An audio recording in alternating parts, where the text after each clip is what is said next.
Ел жүрегі Астана атты екінші дүниежүзілік Астана театр фестивалі елордамыздың 20 жылдығына арналып отыр.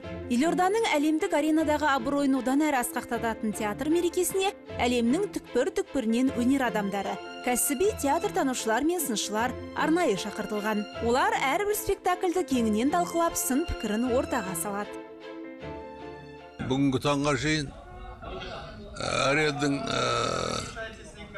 өнерін көріп жатырмыз. Халыққа жетіп жатыр ма, жетпей жатыр ма, бірақ енді қызығып көріп жатқаны көріп тұрмыз, куәгеріміз оған. Ұйымдастырушылардың айтуынша, Астана қонақтары мен тұрғындары тек отандық театр ұжымдарын ғана емес, әлемдік театр труппаларының өнерін тамашалауға мүмкіндік алып отыр. Менің сахнада жүргеніме 10 жыл болды. Бұл Қазақстанға алғаш келуім. Сіздерді қонақжай халық деп бекер айтпайды екен. Біз алып келген қойылым өз елімізде жоғары сұранысқа ие.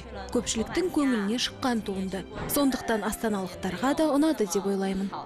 Фестиваль аясында мерекемен құттықтау үшін Италия, Ұлыбритания, Литва, Польша, Германия, Грузия, Жапония, Қытай, Өзбекстан, Қырғызстан, Ресей елдерінен театрлар келді. 13 елден келген 17 театр барлығы 18 қойылымды көрермен назарына ұсынады. Бұл ауқымды мәдени жоба 28 маусымға дейін жалғасады.